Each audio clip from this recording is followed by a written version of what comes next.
It's Friday. What else can we say? It is Friday, and as usual, this is Carlos Todd, Dr. Carlos Todd, and Natasha Pemberton Todd. And we are here to talk about something related to couples and couples fight school, couples and couples conflict. And at this point in time, we're gonna be talking about how culture can drive conflict in relationships. We thought about this topic because it's something that has come up in the past in our previous conversation, and so we're trying to make sure that we don't just talk about things that we want to talk about. We talk about things that you want to hear, and so that's what we're going to do today. We're going to talk about something that I think you want to hear. I think it makes the whole conversation a lot better. It is the middle of the day on the East Coast. It's 12 o'clock or just a little bit after 12 o'clock. And so I know some of you who are on this live are probably doing lunch or something. And so tune in if you can. If you're watching this broadcast after the fact, at some point in time in the future, dig in. We're talking about culture. And one of the things that before we get into the conversation, if you're on this page, on our Couples Fight School page, remember, if you're on the page, we want to say thank you. There are probably 200 to 300 people who are following us, who are coming on new every week, and so we really appreciate those new people who come on and stay on, because we're trying to make sure that we add a significant amount of content as the days go by, as the days, the weeks, as the months go by, and we absolutely are here to stay. So the topic that I brought up today, or we talked about today, is something that it came up in a previous broadcast, and we thought that we can push, just talk about this today. So we're talking culture and how culture impacts relationships. And before we press into that, just a few housekeeping items. One, that if you are new to the broadcast, we love being able to say hi and getting to know you. So feel free to, even if you just type hi in the comments, that's great. We want to be able to acknowledge you. But also, if you feel like you have a question or you want to chime in as this broadcast continues, feel free to do so. You don't have to be like a core member or core student in order to be able to do that. So feel free to be able to jump in there and be part of this community. Also, especially if you're new, or if you're used to coming on with us, you know that the first 30 minutes or so, our heads are sometimes going between this way and that way, and we try to be as inconspicuous about it as possible, but you will notice some differences, and so I want to make sure we give you a disclaimer up front, which says that since we are in the elementary phases of broadcasting, we are chief cooks and bottle washers for our broadcast, which means we do everything from production to lighting to content development, etc., research, etc. We do everything. And so when you see us looking down the first few minutes or first 30 minutes at least of the broadcast, it's because we are trying to like and share and moderate the conversation online and all of that all at the same time while talking to you. We are definitely aiming for having our own production team that will do that, so we can just focus on what we do best, which is delivering great content to you in an authentic manner. But until such time, if you see us going up and down, that's kind of what we're doing. We're not being rude. We're just trying to maximize the opportunity as much as possible. So I hope that you will understand that. But also, if you are on this page, typically we are going to say, make sure you like the page, one, and share this broadcast as you are viewing it. Sharing it several times during the broadcast is important. And if you're new to like doing Facebook Live, you just click the share button. You will get an option that says share now or copy the link. You can do either one, but know that that's not all there is. If you slide your finger upwards, especially if you have an Apple product, I'm not sure if it's different on an Android, but if you were to slide your finger upward, then a list of all of your friends on your Facebook page will come up, and you can go down that entire list and invite them individually. We've actually found that to be more effective than just putting a general post on your page. So invite those people individually. I mean, who knows? It may not be pertinent to them specifically. You may think that everything's okay, but they may have somebody else that they think needs to listen to the broadcast. So that's how we do it. It will make our head drooping a lot less if there are more people that are on and who are also doing the job of sharing as we're sharing. So go ahead and do that while you're listening, and of course post your comments and your questions so that we can have a conversation and not a lecture. Okay? Right. And the important thing, the other important thing too is to consider is that the more people that come on, we're kind of getting feedback from you also, so that the conversation is not just coming from us. The conversation is coming from you also, because we learn as you share with us what your thoughts are, what your feelings are, what your needs are, and so it really is a two-way conversation that we're trying to have here. Mm-hmm. So far, the broadcast has been extremely successful in terms of the reach. We're seeing reach essentially all over different parts of the world. But anyway, we have two announcements before we continue as well. One of our core students, Tandika, is graduating today. We want to give her a great shout out. So those of you who are on right now or in the community, go ahead and give congratulations. I'm probably going to announce that again throughout the within the broadcast so that we can put a congratulations in there. Let her know that we appreciate her and that we are standing with her in this very celebratory moment. And this weekend is Father's Day. Correct. And so we say Happy Father's Day to all the fathers. to Dr. Todd and all the other fathers.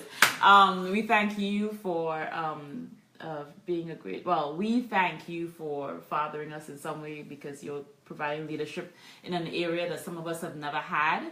And even more than also, from a personal note, he's a proud father of one very happy 5-year-old daughter, and does an excellent job amongst all the other things that he does. Provides excellent leadership in that area and has a great relationship with her. And considering our story, this is a miracle in itself. So we celebrate that. We celebrate you. I appreciate that. So we kind of, I'm itching between talking about what is in front of me and talking about the fact that there was a question that I brought up this morning on Facebook, and there was bustling amount of conversation, especially at 10 o'clock in the morning. Tandika, aren't you in graduation? Well, congratulations, and thank you for thinking of us in the midst of all that's going on around you right now. We hope you have a fantastic, awesome day to commemorate all of the hard work that you put in for this moment. And thank you. She's wishing you happy Father's Day too. Well, thank you, Tandika, for the Father's Day wishes, and thank you guys for coming on. And hey Eddie, hey Kenya. In the middle of the day, I'd like to say, so we're talking about this, or we're talking about the question? What do you want to? It sounds like you really wanted to give some voice to the question. So how about you do that for a few minutes, and I will time you so we can get to the actual broadcast. I want to hear your take on it. I mean, here was the question, right? This is. I'm really sorry that I actually thought of responding, because I had a whole lot to say about it. So maybe it's me you have to time. Right. So here's the deal. So the question this has come up several times in the work that I do with women, especially where you have a situation where a woman who's supposedly classified as a strong woman is saying that she has this struggle between wanting to be cared for, but wanting also to have her God-given independence.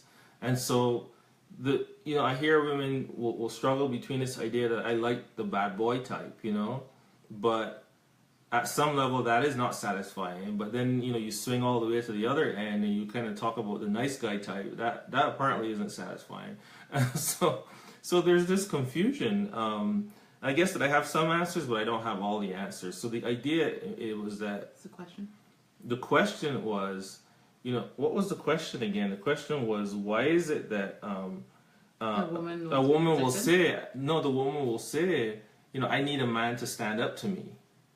And so what stand up to her? Right.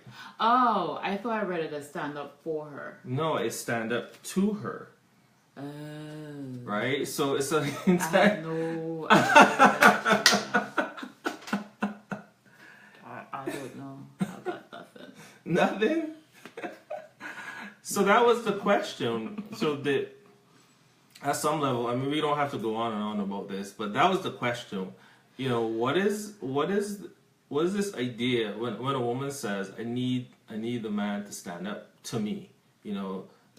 I think on some levels, so it's almost like the paradoxical intervention, in the sense that what traditionally might be, in layman's terms, might be called reverse psychology. In some ways, it is a cry for knowing that you are not, that you don't have to be dominant. Because in every other aspect, being a strong woman is hard work. But that's what. Hold on. Being a strong woman is hard work. And strong, however we classify that, typically we're talking about the woman who can make things happen. She's making moves. She's moving up in her career. She's doing all these things, and she's able to run with the horses of sorts, to sit in the boardroom and do business with toe to toe with the guys and that kind of thing. Okay, been there, done that. Right. But underneath all of that, first of all, one, we may come with a dominant temperament. Right. But a lot of that is oftentimes nurtured by our socialization. And socialization, as we talk about our story all the time on this broadcast. And behind that oftentimes might be having had to be strong. And having had to be strong all the time. Part of it is our own issues with control. So it's not like your first option. It's right. It's not always, and just because we're strong doesn't mean that we want to always be strong. Like, for example, when I'm if I'm in a volunteer situation where I'm looking to do volunteer work, I don't want to do the same thing that I do all the time. Sometimes I just want to go in somewhere and sit and have somebody else be the person in front there leading, because I lead in so many other aspects of my life. So in the same way, in a way, it's almost like wanting to be protected and to know that this person is going to provide a level of leadership in their life. Now, what I often see when I hear people say that, one is, we talk about the brain often, and it's almost like a recreation of home circumstances that they've experienced in the past. So there's this perception of men, and men have to be this particular way. They have to be rough and gruff and, man's man kind of deal, and no, I'm not taking that, and be very, almost aggressive in their interactions. And so that's one end, which is rather unhealthy. So that's a mental health issue that we have to deal with. But then you also have the issue of, I want to know that when the chips are down, that this person can take care of things and manage things and make decisions that does not involve me having to drive it. But here's the other piece of this. And if I'm wrong, of course, chime in, right, ladies, if you have other opinions. But I think the thing that's confusing is that sometimes what happens, and this is kind of more to do with the whole idea of execution. Sometimes what happens is that sometimes the guy gets so used to this level of dominance, quote unquote, that he feels that he can relax, and Because he doesn't want to be in charge all the time either. Right, but if in the absence of conversation, he's like, well, this is cool. She takes care of the house. She takes care of all this stuff. So she comes out to bite you. Right. But that's another story. Right, and okay. She takes care of all this stuff, and then you know the guy is gonna relax. So not knowing that in the woman's mind, oftentimes it's like, I don't really want to be controlling or dealing with all this stuff. So you have this problem where if people aren't communicating, they aren't sharing, they aren't talking about what's really going on, then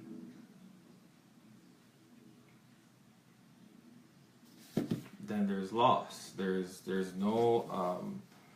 no clear division of labor. There's no clear set of roles. Like what is really going on, right? How does a guy know? How does a woman know?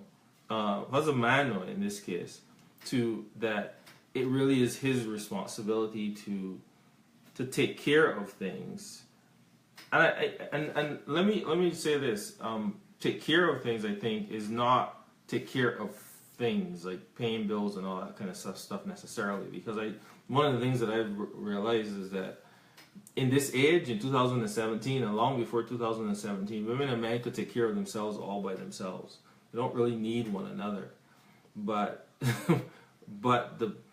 that companionship is necessary, you know, and also safety is a big issue, I think, for a woman. One of the things that, you know, I don't know whether you guys agree with me or not, but one of the things that I say to my clients sometimes is that if a man and a woman became homeless on the same day, right, a man could go sleep under a bridge and be relatively okay, right? But one of the things that I saw recently in a documentary, that even in shelters, in some of the big cities, even in shelters, the woman is extremely unsafe. That all kinds of unsavory things happen even within the shelters. Mm-hmm.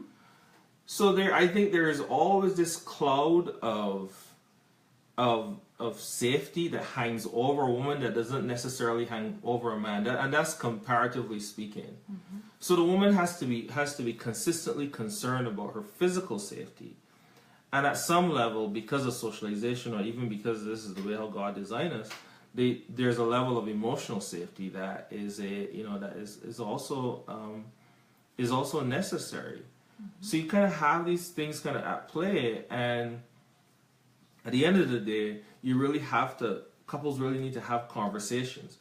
I've seen it too many times where especially with the strong, quote unquote, the strong woman, she falls into that role of taking care of things. Mm-hmm.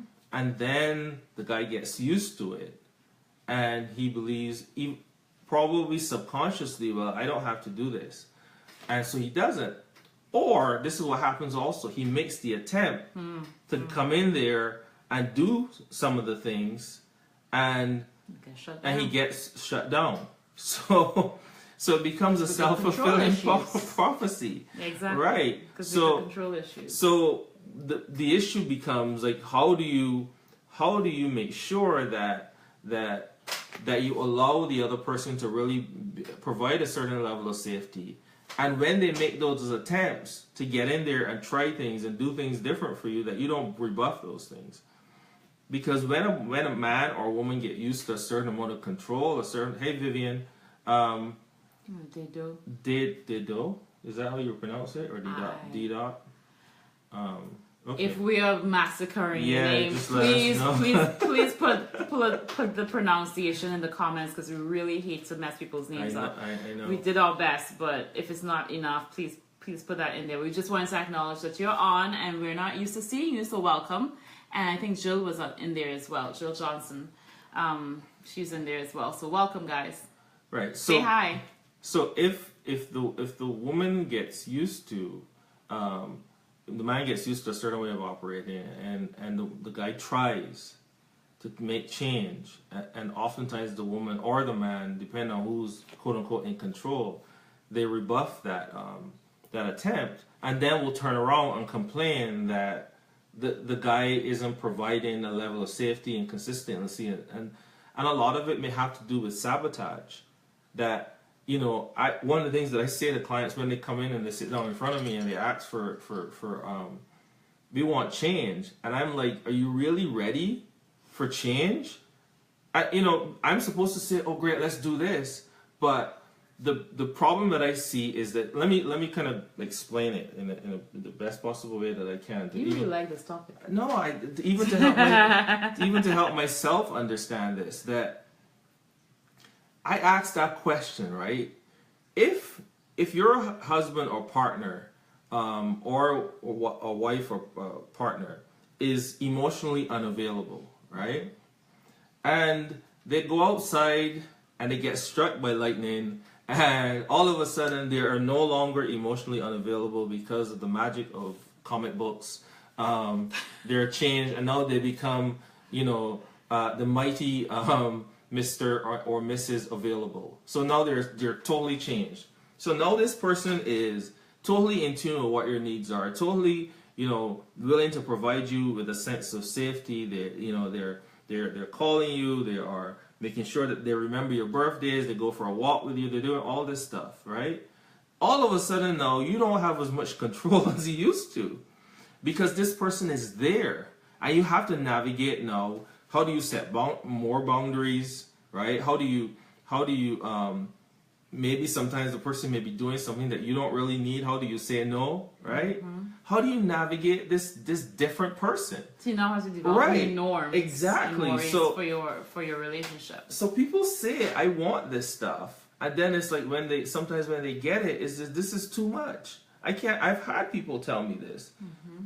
Or when it comes, because of the history of dealing with emotionally unavailable people, they shoot it down because nobody could be so nice. Mm-hmm. All of a sudden, we have a lot of questions. We're suspicious. Right. What's your angle?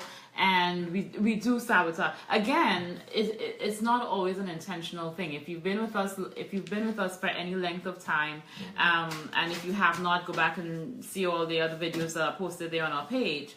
But we often bring in the neurobiology of relationships and the fact that how our brain, whatever standard operating procedure for relationships that our brain has learned in the early process, I think we talked about it last night, attachment. What we learn in our earlier years, what we've been socialized, what we've seen as the norm, it becomes our default when we get into a close relationship. And even though we make conscious efforts to maybe change something, there are some things that we may not be aware of, and we find ourselves going back into the same loop.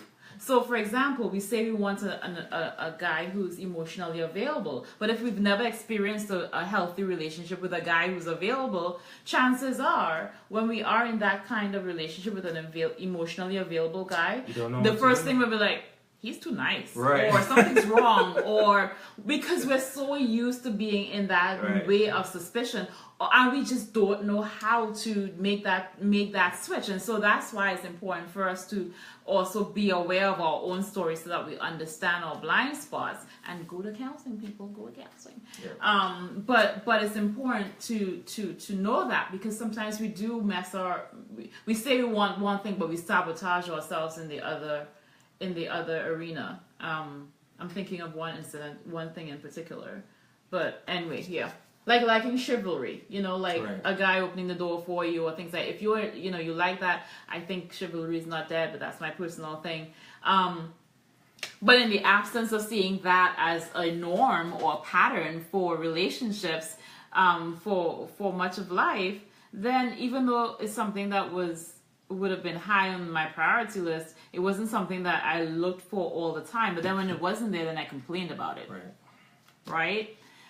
So it took a lot of talking through and processing, kind of going back and forth over the course of many years, for us to get to a place where we have some comfortable with that, where we have some semblance of what it means to each of us, and working and making that part of the norm of our relationship. But it didn't come automatically. It is something that had to be worked on, because it was not in either of our DNAs early on. So yeah, I think it's really important to understand, we gravitate towards what is normal for us, even though with our mouths we may desire something different, and that's a lot of times the real challenge for some people, is that you want something different, but you don't know how to manage it. It's kind of like, you see a recipe, you go to the cooking channel, or you go to YouTube, and you see this meal that you like, and it's all pretty and everything, and you kind of get started on working on that meal. Well, first of all, in the absence of instructions, you look at the meal and you think, that's easy, right? It tastes horrible. Right, exactly. Because you don't know what you're doing, and this is how a lot of times people approach counseling. The idea for them is that they're like, what can you tell me that's going to make a difference in my life? And a lot of times what people don't understand, that counseling is really, it's a process over time of learning new skills and having the support to learn new skills.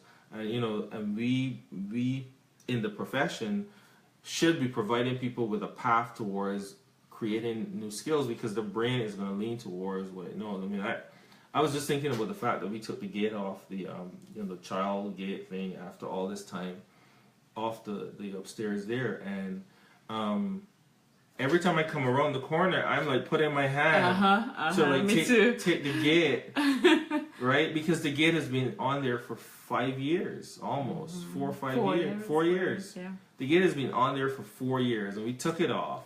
I know every time I come around the corner, my brain tells me, put your hand over there to move the gate. And it just feels, and when I pass by, it just feels weird that Right. there's no gate there, because I'm like, oh my gosh, she's gonna fall down the stairs, but Right. she can walk and run and all that. Exactly. Kind of stuff. Yes. So just think about that, and think about how many things have been programmed in the way how we operate. But we'll be doing a little false advertising here if we don't get into What people really right, signed on for. right. Yeah.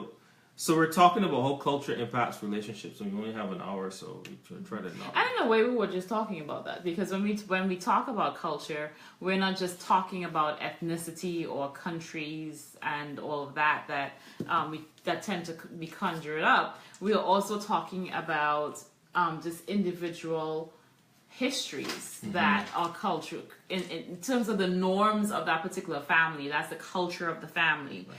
It's different. And we've talked about this, given Vignes about this over time, such as, one family, they love to be together for everything, and they're always doing celebrations together, and you guys, maybe the other person's family is they're more to themselves. They don't really see each other except for like major holidays. They don't really talk to each other that often. But in your family, you talk to each other all the time. I mean, and then the two of you are now trying to develop your own norms, and you're like, why does she have to be Right. calling her mother like 5 times? That's abnormal. It impacts the relationship, because you come from 2 different cultures where that is concerned. And so in a way, we were talking about that just now, because if the woman is able to, or comes from one kind of culture where maybe the guy was always very in your face, kind of like, he made the final say, and he was very dominant in the household. Yes, I noticed some people do. Yeah, the comments we didn't see coming up. The comments. Well, let me finish what I was saying and then address those. But if that's the culture that she's come from, and he's come from something else where maybe mom was more in charge, or maybe he has such a dominant mom or something that he just she shut down really quickly, don't she makes the final say, and he's just used to that. Then you now have 2 people trying to make something work where they've seen something different, and now we have a clash of cultures, a culture war of sorts. And so that's it ties in to our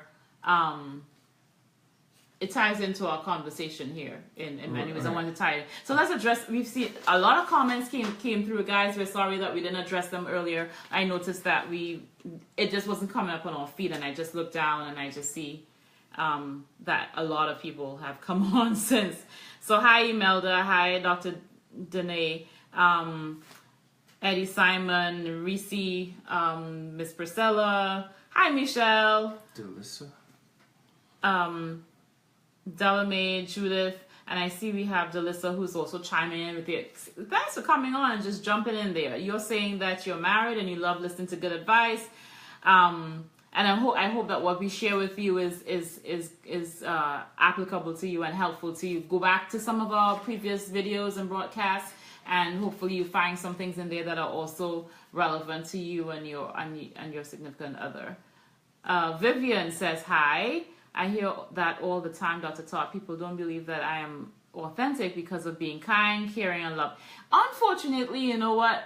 In our world today, people are so used to not being, to everybody having an angle, especially depending on what sphere of operation you're in. It just seems unnatural, and people just have a hard time. We like it, and we say it's nice, but there's always that waiting for the shoe to drop somewhere. This is something that causes me. we got on his nerve now.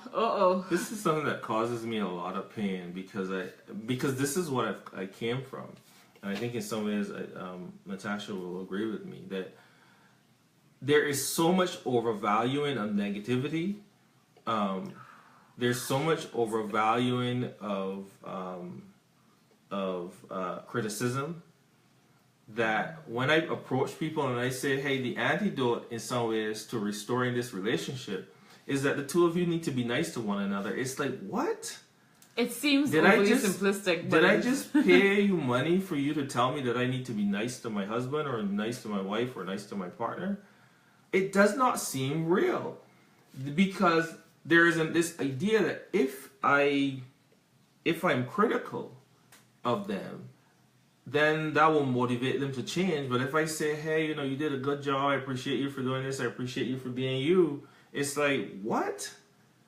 So people don't have a real difficult time wrapping their mind around this idea that a positive environment works in terms of building a strong, effective relationship.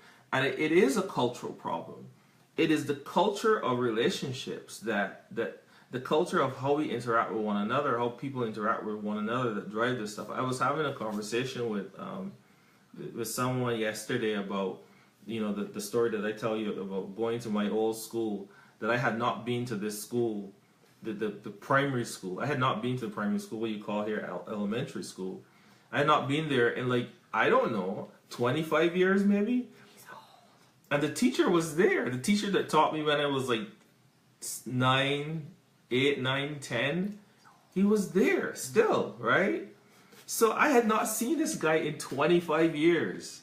And so I go to the classroom door. They let me go by to see him. And I go to the classroom door. I haven't seen this guy in 25 years. I was this thin and this tall, right?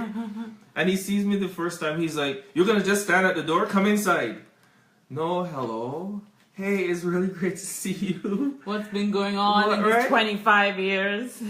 But he did not mean any harm. It is part of the cult. Some of the colloquial culture is that dry and crass, and in people's homes, instead of saying, I love you, you're important to me, people respond to one another in these aggressive ways. And so there is a dearth in some cultural experiences, whether that's the culture of the country, or the culture of the church, or the culture of the school. There's a pervasive culture that says that, for many people, that says that being nice is underrated, and being aggressive and defensive and critical is the appropriate response to deal with people. But I would tell you that you may. I think that I'm still learning this stuff. But I will tell you that aggression begats aggression. If defensiveness begats defensiveness. It's like the child of defensiveness. It is not love and connection. The child, if defensiveness were to deliver a child, it will be defensiveness, right? They come from the same seed, and so I think that it's important to understand that those cultural things, like, you know, I mean, Natasha gets on me sometimes about this idea that, you know, say sorry or please or, you know, or thank you. And I have to actively remember to do this because unfortunately in the household that I grew up in, I may be able to do this a lot better sometimes out and about, but in the household that I came from, it was not something that was effectively taught. And so even for me, there is an undervaluing of the importance of those niceties. But that is a cultural issue. It's a cultural issue. It's important to understand that if first you kind of have to have a pretty good sense that if that's your cultural experience, then you don't want to say, well, this is the way how I am. Be open to influence and be open to the idea that saying, you know, thank you or saying, you know, or being open to other people's opinions. And this is another cultural issue. Another cultural issue is a culture where people don't listen. A culture where people disregard the opinions of the other. A culture where there is no discussion. There's only authoritative or authoritarian action. And so if you have that kind of culture, man, we're missing all this stuff. If you have that kind of culture, then it really creates issues. I don't want to like, it's not scrolling up, so I'm not seeing some of this stuff. Yeah. So you'll see us looking down a little longer than usual because we have to keep up with the comments. So Vivian says, yes, that's it. Waiting for the other shoe to drop. And that's another cultural issue. If you come from an environment where there's always criticism, it's almost like you're just waiting for what are they going to criticize about me now? What are they going to criticize about you know, about what I did now? And so as a culture, if that's what you're accustomed to, when you get into a relationship or a marriage, long-term relationship or a marriage, you're going to be waiting for the other shoe to drop too. And sometimes when the other person is not dropping shoes, they're just saying, hey, you know, I'm here for you. Here for me? What are you here for? Right? Because that's... And you know, and we put this out there almost in jest, but a lot of times we may not necessarily say it with our words, right, but our actions demonstrate that we are cautious or that we are disbelieving or whatever in our relationship. It's not necessarily that we come outright and say, because oftentimes we don't even realize that, wait a minute, this is the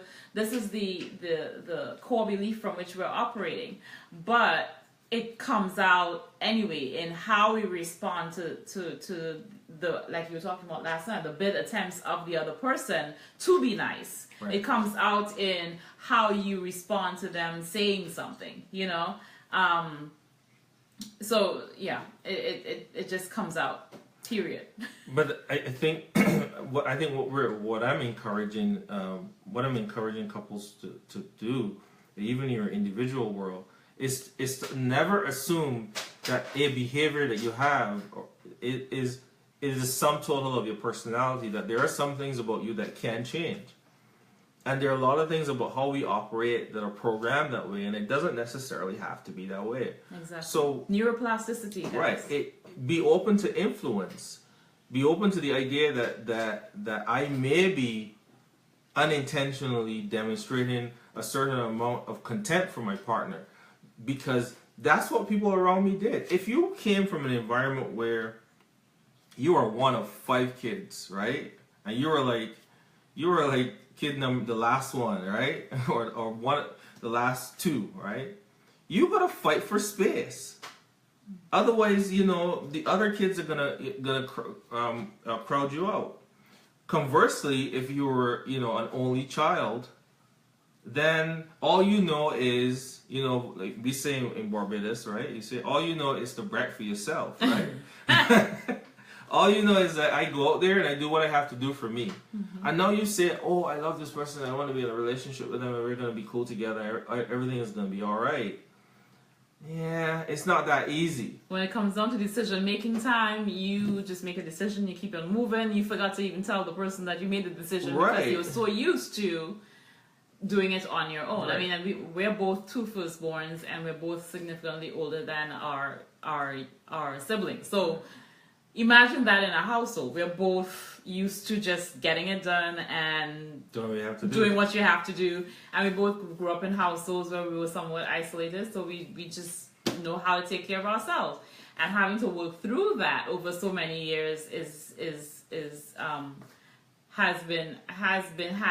had its challenges, Right. but has also had its rewards because we just pushed through. I think Priscilla said cultural variety not bringing carries over into the marriage, which is still an issue after 46 years of marriage next month. Wow. So this is, take it from people who are on the other side. 46 years later, and it's still an issue. And this goes to your point. Was it last night you were talking about 69? 69. Which is not what you think right, it is, guys. It's not what you think it is. You said it, and I was like, oh, that's going so well. I will remember that one. 69% of relationship issues are not resolvable. Right. So yes, 46 years later, we are still having the same issue because some things are just not resolvable. You have to learn to live with the unresolvable, and that's part of being in relationship, is learning how to live peacefully with it without forever seeing it as, something that's an attack against yourself. But then that's another possible cultural trend. The other possible cultural trend is that people within the family system believe that we need to sit down and resolve every single thing.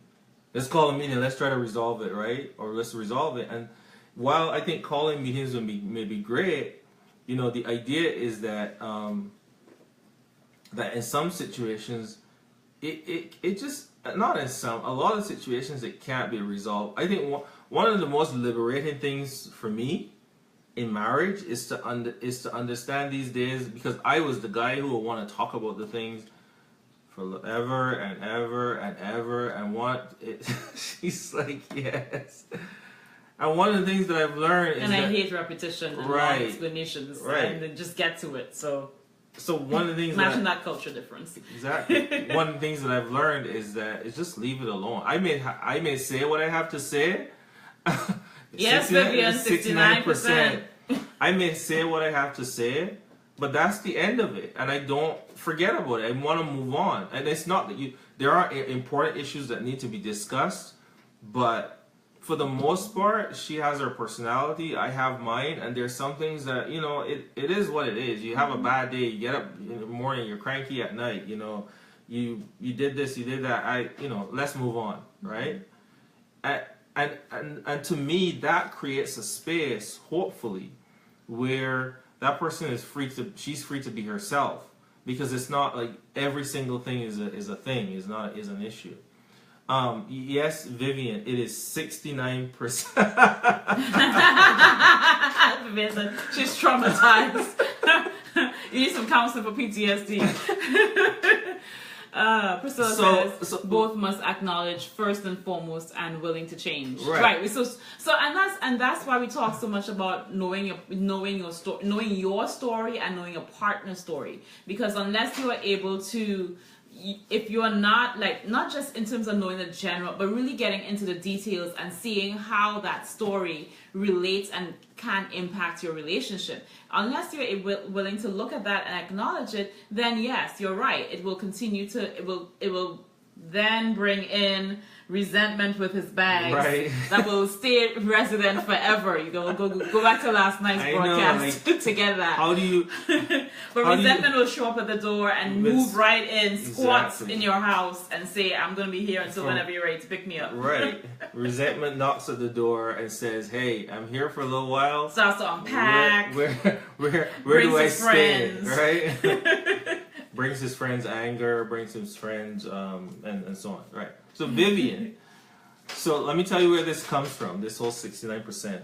So John Gottman essentially says, stop trying to resolve everything. And there's a word between every and thing that I won't say on this broadcast that he said, Right, ever. Read John Scott's Right. books. You read John Gottman's book. He says, "Stop trying to resolve everything." I think one of the things that I've learned, being somewhat anxious myself, is that, I just went over that. Look, there you go. Being somewhat anxious myself is that you cannot create a world onto your own self. The idea is that sometimes things are going to be uncomfortable. Sometimes you're not going to like it. I tell clients that, and I try to tell myself, you got to figure out a way to go suck your own thumb in a corner somewhere and figure it out, because it's your issue. It may not necessarily be a partner's issue. Mm-hmm. Right, Vivian.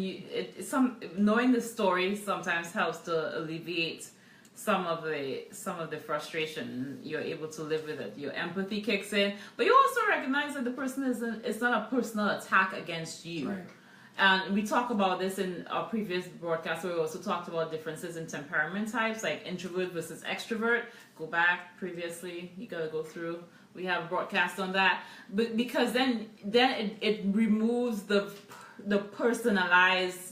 personalization of whatever the issue is. Because oftentimes we feel like when the person does something, it's an attack against ourselves, and that's where the venom comes out in our wanting to deal with it and argue about it and this, that, and the other. And really,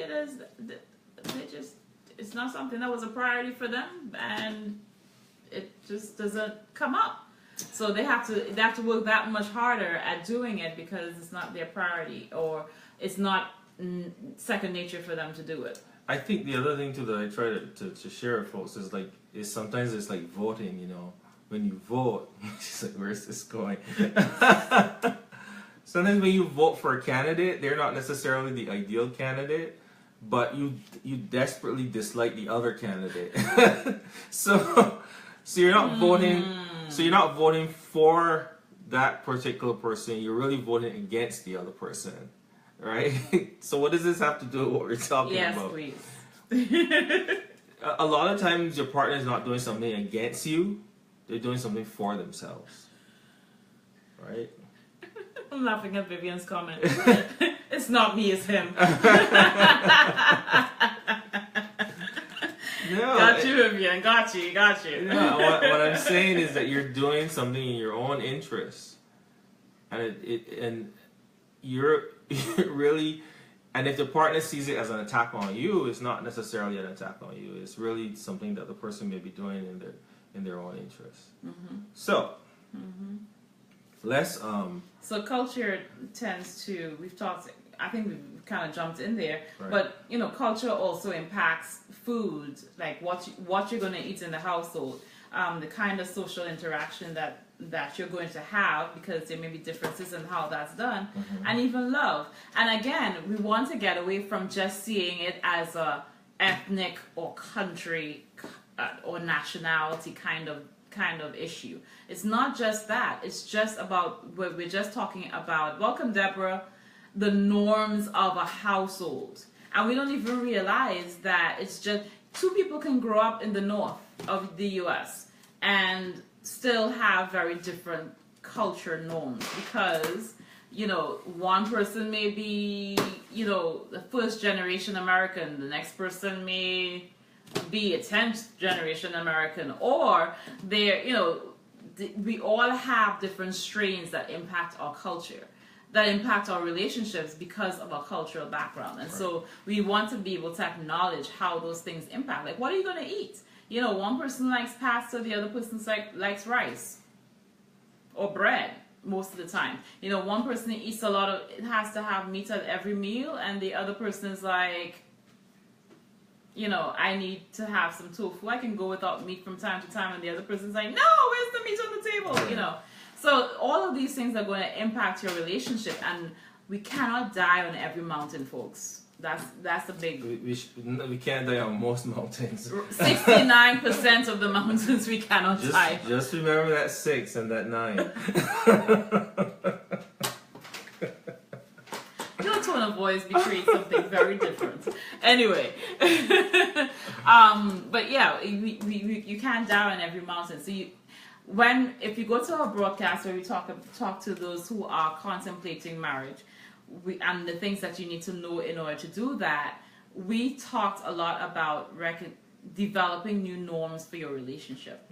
So understand that if you choose to be in a close relationship with someone for a long period of time, there is going to be some give and there's going to be some take. It is not all about you and how you do things. This person has a right to exist and to function in the way that they know best.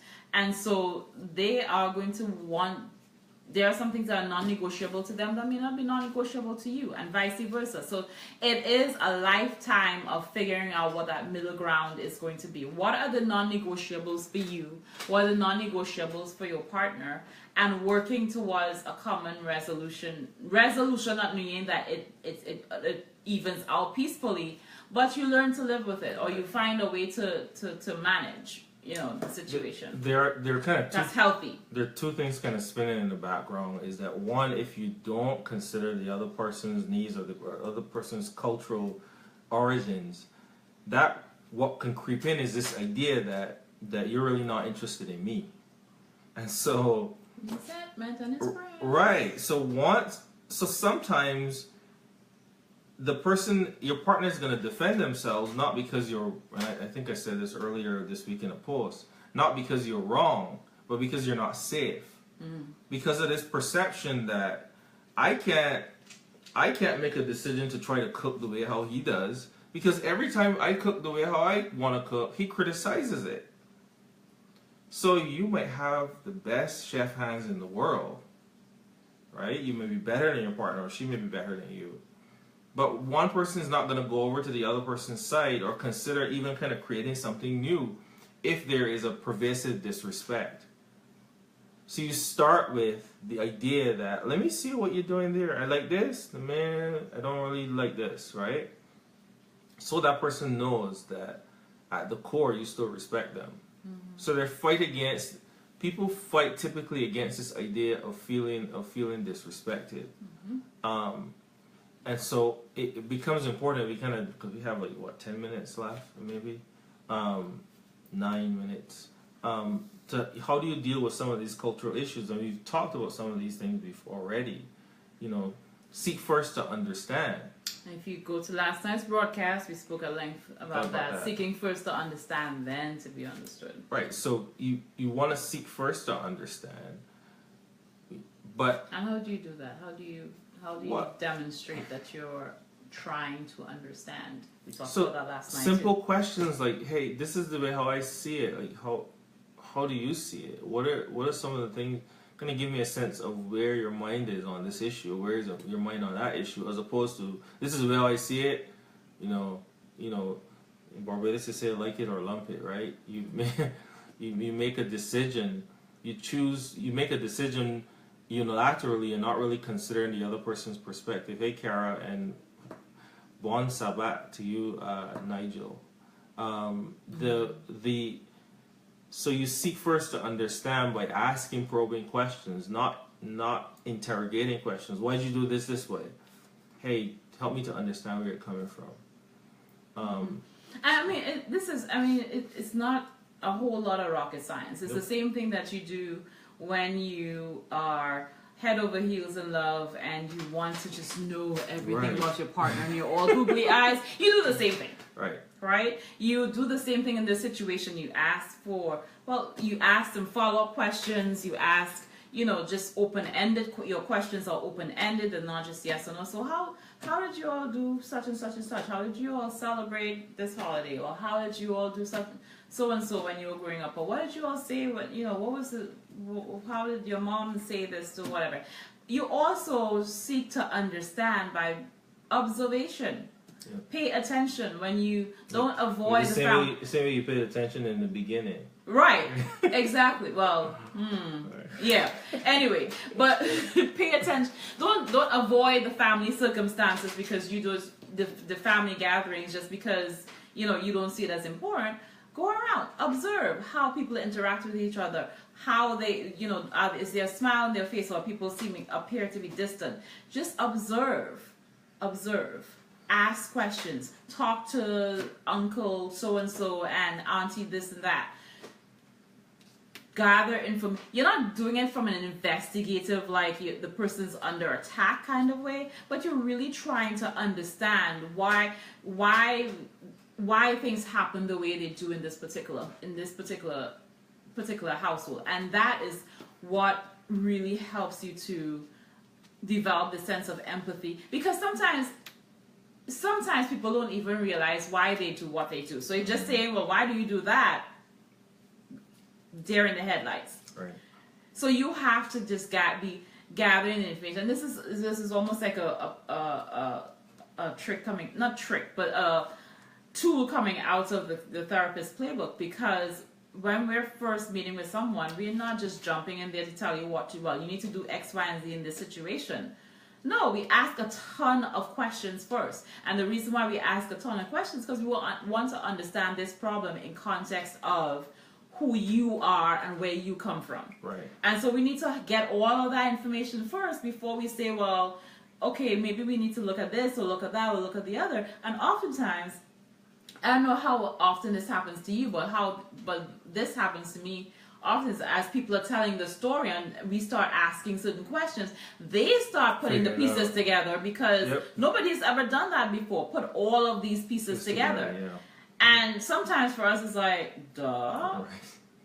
But when you're living the story, you oftentimes miss pieces. And so just asking questions sometimes can help your partner put the pieces together for themselves, or give you more of an understanding as to what's going on. So again, seek first to be and do that by asking open-ended questions. Make sure that your body posture is not one that is aggressive or attacking or closed. You want to relate, and again, we've talked about that before in previous broadcasts, so go back to that. But make sure you have an open posture that shows that you really want to understand. So the person is going to share more when they know that you're really just trying to understand, you're not trying to attack them. So we've already kind of addressed the issue of valuing differences. You know, that, I mean, if you want it samey, like how we say sometimes, you know, in the Caribbean, that's rather boring. But the problem with differences is that you kind of have to manage. You have to manage your own anxiety. That ultimately, in a healthy relationship, you will live and breathe differences. There will be a lot of things that you're like, well, if I were by myself, I wouldn't do that. Right. But the idea that one has to consciously extinguish, nullify, destroy, bring to naught differences is really a problem associated with your inability to manage your own anxiety. Because the anxiety or the discomfort says that I can't live with this, I can't deal with this. And dealing with differences is a skill. And one of the things that I've said in the past is that do not assume, and sometimes when people get into relationships, they assume, well, if my partner says that if I change this, then I'll be okay, and everything will be okay. One of the things that I've learned is, yeah, in some cases that's true, but in a lot of cases, that whole change things is a bottomless pit. You change this, the person is going to want you to change that, and that, and that, and that, and it goes nowhere oftentimes. I want to put something out there. There's a term in anthropology and social psychology that's called ethnocentrism. And it usually applies to different cultural groups, as in ethnicity and nationalities.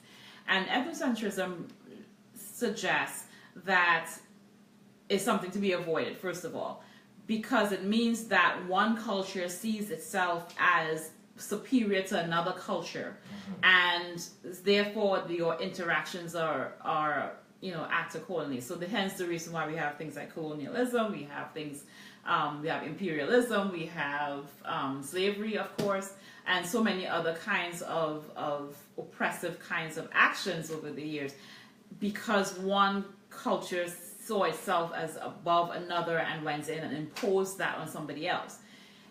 I want to apply that in terms of relationship, as in we have to be careful to not harbor an ethnocentric, and I don't know if there may be another term for relationships, but an ethnocentric-like approach to the relationship, as in My way of Right, doing so- it is more superior to yours and better. How about we just call it? Unless there is like, How about we just call it a my way and no way approach? I mean, that's pretty simple. It's my way or no way. I'm the voice of reason. Right, it's ethnocentric. My way or no way. So put the two together, whichever one works for you. Right. But if you see the term, just let that be a cue to you that it's something that you want to avoid as you interact with people, because everybody brings value to the table. I see we have more people coming on that have come on at some point. Melissa, Hey Melissa. Amy, Del Therese, you guys are popping on. I know Kimberly and Aisha came on at some point. I'm not sure if you're still on, but Matthew also and Antoine. Good to see you guys. We want to continue. We need to kind of wrap up in a little bit. So being patient with the process. You always talk about change takes time to be embedded in the relationship, and so don't expect that just because either your partner was empathic to your situation, or that you've had a conversation, or that the person said they're going to change, that everything is now going to look perfect, or whatever your perception of perfect is going to be. It's going to take time to develop the new norms, develop the new levels of understanding in your relationship, and it's going to take repeated conversation. It's going to take repeated attempts to fine-tune what you develop. And as life changes and the seasons of life change, you're going to have to redefine what those norms are. So as you go through just a normal progression of relational life where, you have your first child and second or third or however many you end up having, then the children leave the house, and then, you're moving into a different phase of life, or you went from unemployed to employed. Those things are all going to impact the relationship in some way, and you may have to redefine the cultural norms that you've established in the relationship. How do you deal with somebody if one partner is unemployed? It triggers a lot of things from your own background that you may not have even thought of before, because you never had to deal with it. And so now you have to really go through and be patient with the process, because this is something new. And part of being patient means that you have to manage your anxiety. The last two, focusing on the things that you have in common. This kind of connects with this whole idea of being positive about the relationship. If you get into a habit of focusing on the things that you have in common, then you see more things that you have in common. And I'm doing this to show the triangle. When we talk in cognitive behavioral therapy, we tend to talk about your thinking. Where your thinking is, your feelings and behavior will follow. That's basically the thing to it. So if you focus on the things that you don't have in common and that you hate, then it's going to you are going to always be upset and resentful and annoyed and all that kind of. But if you focus on the things that you have in common, your feelings and your behavior are likely to follow. You're going to see more good in the person and in the relationship. I think part of the challenge is that the more bad you look for, the more bad you will see. The more good you look for, the more good you will see. It's a pretty simple process. One of the psychologists that does a lot of work in this area essentially says that in a relationship where people are looking for the negative, they miss 50% of the positive things that are happening. So you may be talking about all the bad stuff that's going on in the relationship, but then there's all these things that are working that you just can't see. And so that drives issues. And then, the final thing is avoid assumptions like he's doing this because, or she's doing this because. That's a thinking error called mind reading. You don't want to do that. I mean, from a cultural perspective, the person may be doing this because this is all they know. And no amount of criticism is going to lead them towards something new. As a matter of fact, they will dig in and do that old thing as much as they possibly can, as long as they possibly can, because it is not safe to consider a new perspective in an unsafe emotional environment. We try really hard to kind of keep this thing to right around an hour. Because we know mostly you on your lunch break. Right. And so if you do get a chance to, not if you do a chance, you absolutely want to go to. We actually just finished redesigning a large part of the site. WeFightFear.com, where a lot of our products are.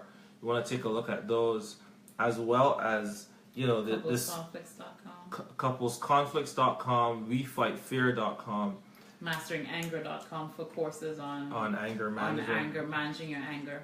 And to keep in mind that we have a pretty significant release coming in the next couple months of an app that, in my mind, is really going to revolutionize the way how couples see and deal with conversations. There is nothing like this on the market, and I think that it's an important training tool to help us to be heard by our partners and to help our partners hear us.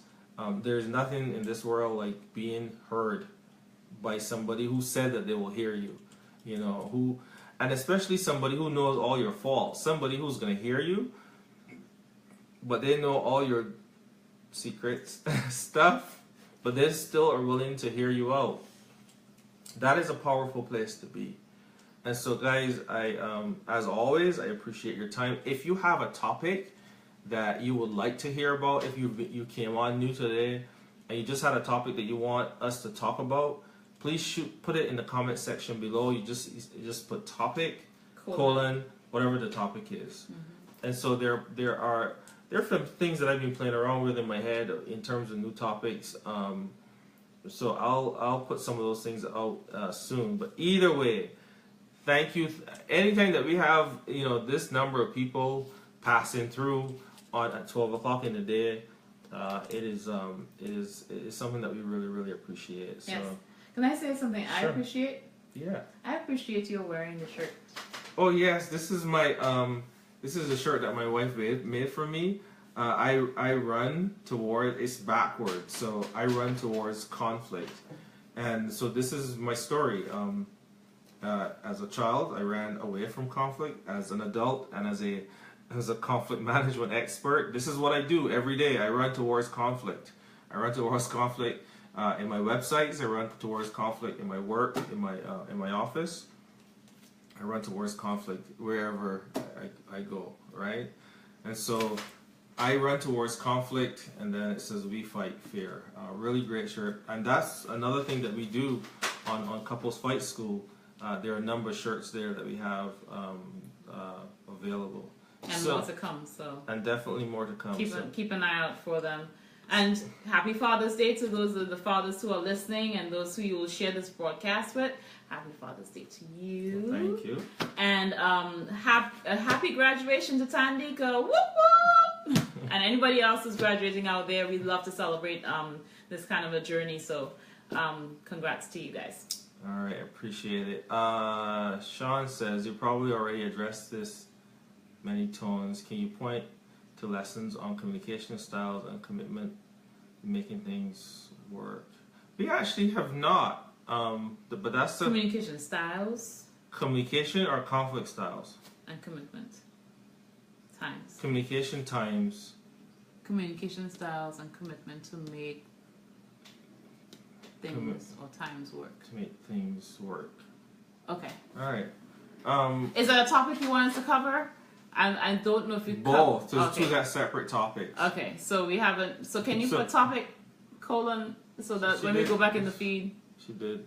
Where? No. No, we get it. Don't worry. Just for so that making things work. Got right? it, Sean. Got it. So communication styles and kind of. So that's the issue. I mean, people say they have two problems in relationships: communication and conflict resolution. And I get it. You really want to get access to that app. We did in-laws already. We did in-laws already. Go back in the videos. You will see in-laws. Managing in-laws. I think like twice too. We did 2 topics on in-laws. I wonder why. they're in the feed. We're moving a lot of the videos onto our website, so just kind of stay tuned. I'll be putting up the links to where the videos are on the website. It takes a little bit to download some of this stuff and move it to the website. You're putting it on YouTube as well? And YouTube. So we're putting them on the website. Yes, as well we have as a YouTube channel, in case you didn't know. Correct. So let's do that. Hey guys, So we'll talk about it, Sean.